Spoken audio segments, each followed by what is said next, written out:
ថ្ងៃនេះគឺយើងនឹងមកនិយាយអំពី Superman 2025 មុននឹងគេចាក់ក្នុងអង្គររឿងក៏យើងហៅបានថា preview ហើយក្នុងវីដេអូហ្នឹងគឺខ្ញុំនឹងនិយាយតាក់ទងទៅនឹងកន្លែងខ្ញុំចូលចិត្តកន្លែងខ្ញុំអត់ចូលចិត្ត theory ផ្សេង inspiration ហើយខ្ញុំគិតចង់បញ្ចំពោះរឿងហ្នឹងមុនពេលដែលគេចាក់ក្នុងអង្គរនេះអញ្ចឹងណាហើយខ្ញុំនឹងដាក់វានៅកន្លែង YouTube chapter ដើម្បីឲ្យអ្នកទាំងអស់គ្នាងាយស្រួលមើលថាខ្ញុំកំពុងតែនិយាយពីអីគេចំពោះបញ្ហាធំតាក់ទងទៅនឹងរឿង Superman មួយនេះគឺវាមានច្រើនដូចគ្នាមិនមែនបញ្ហាដោយសាររឿងទេដោយសារតែយកទៅបានមើលថារឿងហ្នឹងវាមិនវាល្អមើលអត់ល្អមើលអញ្ចឹងណាប៉ុន្តែនិយាយពីបញ្ហាដែលយើងឃើញជាក់ស្ដែងទីមួយតាក់ទងទៅនឹង image របស់ Superman ឬមកក៏រូបភាពនៃ Superman ប្រហែលឆ្នាំកន្លងមកនេះគឺយើងហាក់ដូចជាបាត់បង់នៅអត្តសញ្ញាណរបស់ Superman តួអង្គដែលមានកម្លាំងខ្លាំងដែលមានថាមពលអស្ចារ្យលើសពីមនុស្សដូចជាព្រះអញ្ចឹងណាឧទាហរណ៍ដូចជាតួអង្គ Homelander ដែលជាតួអង្គចិត្តអាក្រក់តួអង្គប្រៃផ្សាយមួយប្រើប្រាស់ថាមពលក្នុងផ្លូវខុសអញ្ចឹងទៅតួអង្គ Viltrumite តួអង្គដែលបំផ្លាញបែបគ្រប់បែបយ៉ាងខាង Marvel នោះគឺយើងឃើញមានថ្មីហ្នឹង Sentry ជាតួអង្គមួយគួរឲ្យខ្លាចដូចគ្នាតួអង្គ Icarus ដែលជាតួអង្គមួយចិត្តអាក្រក់ពីសំបីតា Henry Cavill Superman ក៏ជាតួអង្គ Superman មួយដែលខ្មៅងឹតមើលទៅដូចជាគ្មានសង្ឃឹមអីសោះដែលអាទាំងអស់ហ្នឹងហើយគឺជារូបភាពបដាអាក្រក់អញ្ចឹងទៅធ្វើឲ្យតួអង្គ Superman ហាក់ដូចជាបាត់បង់នៅប្រជាប្រិយភាពឬមួយក៏អត្តសញ្ញាណនៃសេចក្តីសង្ឃឹម hope អីចឹងណាប៉ុន្តែក្នុងរឿងនេះគឺយើងអាចឃើញថាគេព្យាយាមប្រមូលអាទាំងអស់ហ្នឹងមកវិញដែលខ្ញុំគិតថាបញ្ហាមួយហ្នឹងគឺប្រហែលជាអាចនឹងដោះស្រាយបន្ទាប់ពីរឿងនេះដូចគ្នាបញ្ហាទី2គឺតាក់ទងទៅនឹង hate ឬមកក៏ការស្អប់ខ្ពើម One more thing, Eugene, give me that. If I ever find one of these lying around again, I swear to fucking God, I will stop being so polite. Get the fuck out of my sight before I demolish you.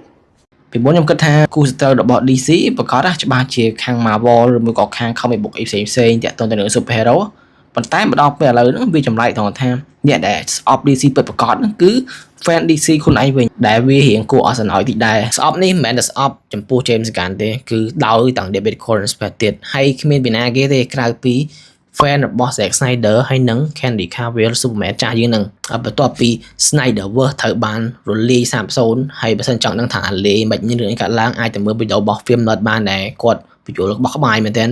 ចូលចិត្តមើលវីដេអូហ្នឹងខ្លាំងមែនទែនពីយើងដឹងអីថាមានអីកើតឡើងចំពោះ Zack Snyder អីហ្នឹងហើយបន្ទាប់ពីគេ restore Snyderverse ហ្នឹងយើងបានឃើញ Justice League របស់ Snyderverse មាន fan គេចាប់ផ្ដើមក្នុងគូរង្គើចង់ឃើញ Snyder របស់គាត់បន្តទៀតប៉ុន្តែជាក់ស្ដែងបែបក៏បែបយ៉ាងគឺត្រូវបានរលាយបន្ទាប់ពី James Gunn ចូលមកកាន់កាប់ DC ជាមួយនឹង Peter Safran អញ្ចឹងណាហើយក៏បានរំលាយចក្រវាឡ DCEU ចោលបង្កើតឡើងជាមួយនឹងចក្រវាឡថ្មីគឺ DCU នឹងឯងនេះពេលដែល James Gunn គេបង្កើតចក្រវាឡហ្នឹង fan គេមិនទាន់ស្អីទេដោយសារតែគេគិតថាគេនឹងអាចយក Henry Cavill វិញប៉ុន្តែគេបានខាអ្វីៗគឺថ្មីទាំងស្រុងបងចាស់ដែលមកពីរឿង DCEU គឺដូចជាទៅស្រុកអស់ហើយគេបានចាប់ផ្ដើមខានៃតួអង្គថ្មីមួយគឺ David Corenswet ដែលគាត់នេះក៏តួសាច់ Monster ដែរជាមួយនឹង fan គេហៅគាត់ថាជា copycat ឬមួយក៏ជាអ្នកដែលមុខដូចគ្នាព្យាយាមធ្វើត្រាប់តាម Henry Cavill ដែលវាជាងចម្លែកមែនតើហើយថងចំណុចហ្នឹងបើទោះបីជាមាន fan Zack Snyder ច្រើនវាថាស្អប់ James Gunn អីក៏ដោយប៉ុន្តែយើងត្រូវដឹងថា James Gunn ផ្ទាល់ហើយនិង Zack Snyder នេះគឺគេត្រូវគ្នាណាសូម្បីតែ Kevin Feige អីហ្នឹងក៏គេមានទំនាក់ទំនងល្អជាមួយគ្នាដែរនឹងទៅអ្នកដែលជាប្រិយមិត្តឬក៏ជា fan កាប់មុខហ្មងគឺគួរតែប្រឈប់ទៅហើយ looking forward ព្រោះថា Zack Snyder នេះក៏អាចមានភាគរយមក direct រឿងរបស់ James Gunn ដូចគ្នាដោយសារតែគាត់ធ្លាប់សួរ Zack Snyder តាក់ទងទៅនឹងការប្រើប្រាស់តួអង្គ Superman នេះការប្រើ Leo អីផ្សេងហើយពីអ្នកគាត់នឹងរៀងរបៀបថារៀងសិតស្នានេះគាត់បើដែរអញ្ចឹងទៅវាអត់មានអីថាយើងជា fan ដែលគ្មានបានលុយអី100មកខឹងតួអង្គអីផ្សេងទេគឺមានតែចាំមើលថាមានអីកើតឡើងអញ្ចឹងណាវា fan Zack Snyder ហើយនិង Henry Cavill ចាប់ផ្ដើមស្អប់ DCU នេះគឺមានការទើសទាល់រហូតស្វែងរកនៅចំណុចដែលថាអត់ល្អចំពោះរឿង Superman នេះអញ្ចឹងណាដូចជាការដែលថាថតមកឃើញ Superman រៀងមុខឡប់អីអញ្ចឹងហើយសំបីតាការបែរថាប្រើឈ្មោះ Justice Gang ដែលវាមានអក្សរ J និងអក្សរ G គេថា James Gunn គិតថ្វាយយំអញ្ចឹងណាព្យាយាមដាក់ credit ខ្លះគេអត់ដឹងអញ្ចឹងតែខ្ញុំគាត់ថាបើសិនជាគាត់មានម្ដងធ្វើអញ្ចឹងមែនវាអត់ស្អីជាមានបញ្ហាដែរដោយសារតែរឿងនេះគឺគាត់ធ្វើទាំងអង្គហើយណាមួយចក្រវាឡហ្នឹងក៏គាត់ជាអ្នករៀបចំអញ្ចឹងណាហើយtempo ដែល Corenswet នេះក៏នាំវាទៅទើសគាត់អីផ្សេងអើយទៅវារៀងនេះដែរតែការស្រឡាញ់វាតែងតែមានតែការស្អប់អញ្ចឹងតែខ្ញុំគាត់ចង់និយាយថាឲ្យយើងរៀងបើកចិត្តទៅលេងតិចស្វាគមន៍ចក្រវាឡថ្មីនេះបើសិនជាចក្រវាឡនេះជោគជ័យគឺយើងអាចនឹងឃើញរឿងបន្តដូចជា Justice League អីដូចរឿង Avenger អញ្ចឹងតែទៅវាគឺជាអ្វីដែលល្អកុំ hate ខ្លាំងពេកហ្នឹងហើយបញ្ហាហ្នឹងគឺវាមានតែប៉ុណ្្នឹងទេហើយបើសិនជាមានបញ្ហាទៀតអាច comment បានពីមួយ trailer ទៅមួយ trailer ចង់និយាយថារឿងនេះគឺផ្ដល់អារម្មណ៍ឬក៏ផ្ដល់អាការរំពឹងទុកឲ្យខ្ញុំកាន់តែខ្ពស់ទៅហើយខ្ញុំពិតជាទៅចាំមើលនៅខែក្រោយហ្នឹងដែលខ្ញុំមានការរំពឹងទុកខ្ពស់មែនតើពីរឿងហ្នឹងតាក់ទងទៅនឹង cast ឬមួយក៏តារាសម្ដែងក្នុងហ្នឹងគឺខ្ញុំស្រឡាញ់គ្រប់គ្នាទាំងអស់និយាយទៅ everyone is so good និយាយពី Superman ខ្ញុំជឿជាក់ថានេះវាទៅលើ preference ថាយើងស្រឡាញ់មួយណាជាង Henry Cavill ឬមួយក៏ David Corenswet គឺស៊ីសងឬយើងប៉ុន្តែខ្ញុំអត់មានបញ្ហាជាមួយនឹង David Corenswet ទេប៉ុន្តែបើសិនជានិយាយពី cast ផ្សេងៗដូចជា Mr. Terrific, Guy Gardner, Hawkgirl គឺ Aim Lex Luthorខ្ញុំស្រឡាញ់មែនតើខ្ញុំពិតជាចង់ឃើញថាក្នុងរឿងហ្នឹងគឺលេខ Luthor ទៅជាយ៉ាងម៉េចការសម្ដែងរបស់ Nicolas Hoult គឺយ៉ាងម៉េចគឺមានតែចាំមើលរឿងទេនិយាយទៅគឺលយមែនតើតួអង្គលេខ Luthor ហ្នឹងប៉ុន្តែ cast ដែលខ្ញុំគិតថាកប់ខ្លាំងជាងគេហ្នឹងគឺ Lois Lane ដូច best ចេញពីក្នុងរឿង Superman The Animated Series កាលពីឆ្នាំ2000ខ្ញុំរំភើបខ្លាំងមែនតើរឿងនេះគឺមាន superhero មិនមែនមានតែ Superman ម្នាក់ដោយសារតែខ្ញុំគឺជាអ្នកដែលចូលចិត្តមើលរឿងដែលមានតួអង្គច្រើនតួអង្គ superhero យើង showcase ថាមពលយើងនៅក្នុងរឿងហ្នឹងលយមិនឧទាហរណ៍ដូចជារឿង Black Adam ខ្ញុំចូលចិត្តរឿង Black Adam ដោយសារតែរឿងនោះមានតួអង្គច្រើនមានតួអង្គអីផ្សេងមកទោះបីជារឿងហ្នឹងវាមានចំណុចវាថាវិជ្ជមាននៅកន្ទុយរឿងក៏ដោយប៉ុន្តែវា fun ខ្លាំងមែនតើមករឿងនេះគឺយើងមាន Mr. Terrific មាន Guy Gardner ដែលយើងបានឃើញ Green Lantern ដំបូងនៅក្នុង DCU Hammer of Ray វាមានអីច្រើនមែនតើហើយវាក៏ជាក្តីបារម្ភមួយដែលថារឿងហ្នឹងអាចនឹងញ៉ៃប៉ុន្តែមានតែចាំមើលរឿងទាំងអស់នេះមួយវិញទៀតគឺខ្ញុំចូលចិត្តនៅអាភាព authentic ឬមួយក៏ភាពជាក់ស្ដែងនៃពិភពមួយហ្នឹងMetropolis ក្នុងនេះគឺយើងឃើញមាន Daily Planet យើងឃើញមាន Superman មាន Lord Tech Luthor Corp បានបង្ហាញ footage តាក់ទងទៅនឹង Fortress of Solitude ទាំងការបង្ហាញនៅបិសាចការបង្ហាញនៅតួអង្គ robot ដែល robot ហ្នឹងគឺមិនមែន CGI ទេគឺ robot មែនតែនឡយហ្មងនិយាយទៅវាឲ្យជាលក្ខណៈទីតាំងកន្លែង superhero ដែលដូចទៅនឹង Tim Burton Batman Batman របស់ Michael Keaton ហ្នឹងគឺក្នុង Gotham ហ្នឹងមិនមែនគ្រាន់តែជាកន្លែងធម្មតាដែលមានឈ្មោះថា Gotham ទេគឺសភាពក្នុងហ្នឹងវាដូចអា comic book គឺចូលចិត្តមែនតើហើយក៏អត់ភ្លេចដែរនៅអា theme song ឬមួយក៏ score របស់រឿង Superman ហ្នឹងគឺ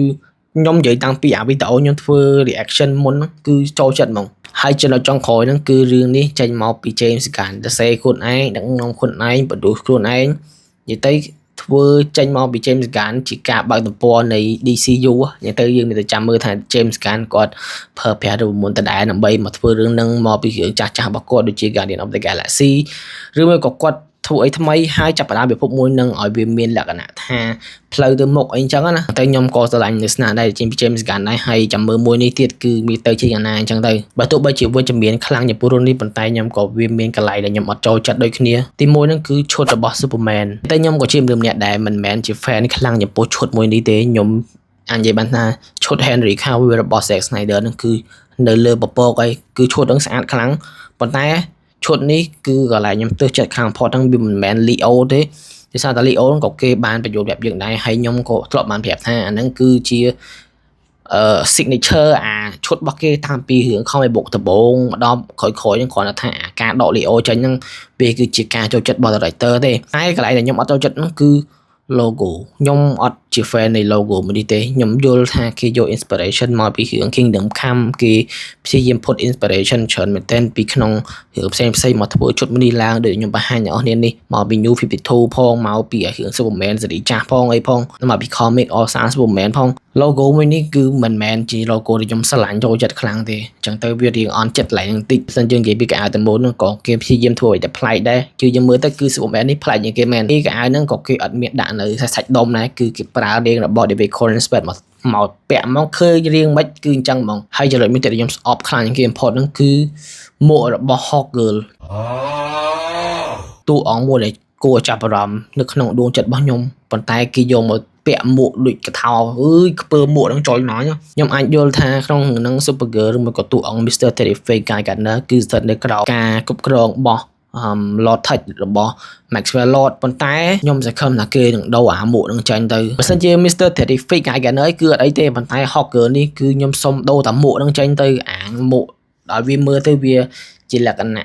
majestic ជាងនឹងតិច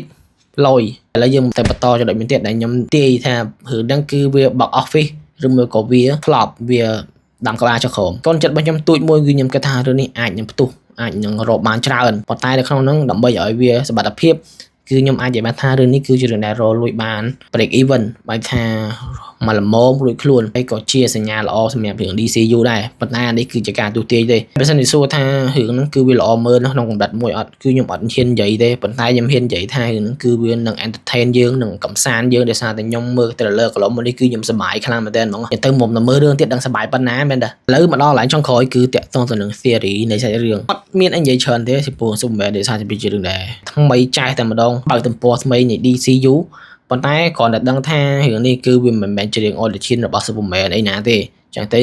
បើសិនជាអ្នកនេះអត់ស្គាល់តួអង្គ Superman ប្រហែលជាទៅមើលទៅអាចនឹងខកចិត្តអីចឹងណាចំពោះសាច់រឿងតែមូលហ្មងខ្ញុំគិតថាវាវិលជុំមិនមែនតែតួអង្គ Superman ទេគឺគេកំពុងបង្ហាញពីតួអង្គមួយគឺ Lex Luthor ដែល James Gunn បានប្រាប់ឲ្យថា Lex Luthor គឺជាអ្នកដែលស្អប់ Superman ខ្លាំងមែនទែននៅក្នុងនេះហើយ Lex Luthor នេះដូចគ្នាគឺជាតួអង្គមួយដែលមិនធម្មតាទេក្នុងtrailerយើងបានឃើញថាមានគុកដែលខុំ Metahuman ដូចជា Metamorpho ដូចជាតួអង្គបិសាចផ្សេងៗដែលគុកហ្នឹងគឺសាហាវមែនទែនយ៉ាងទៅតួអង្គមួយនេះគឺមិនមែនត្រឹមតែជាមនុស្សធម្មតាទេបើមិនជាអាភាពវៃឆ្លាតនេះវិញកប់សេរីតួអង្គហ្នឹងគឺនឹងខ្លាយទៅជា Loki នៃ DCU Loki មិន Loki នៅពេលបច្ចុប្បន្នគឺជាតួអង្គដែលមានប្រជាប្រិយភាពខ្លាំងមែនទែនផ្ដើមមកពីតួអង្គចិត្តអាក្រក់នាំរឿងរំអីគ្រប់បែបយ៉ាងហ្មងដូច Lex Luthor នេះយ៉ាងខ្ញុំគិតថាចឹងហ្មងហើយទីទៀតទៅរឿងនឹងស្រឡាញ់តួអង្គ Lex Luthor នៅវិញ Lex វាថាតួអង្គនឹងអាក្រក់មែនទែនប៉ុន្តែយើងស្រឡាញ់តួអង្គនឹងវាអាក្រក់អញ្ចឹងហ្នឹងហើយយ៉ាសរុបមកមានតែប៉ុណ្្នឹងទេហើយបើសិនជាមានចំណាប់អារម្មណ៍អីផ្សេងៗអាច comment បានអ្នកឲ្យគិតមិនដែរថារឿងហ្នឹងគឺវានឹងល្អមើលមើលក៏អត់គិតមិនដែរចំពោះសាច់រឿងហ្នឹងនិយាយទៅអាច comment លេខបានអ្នកនរគ្នាហ្នឹងហើយវីដេអូហ្នឹងគឺមានតែប៉ុណ្្នឹងទេសន្តិភាព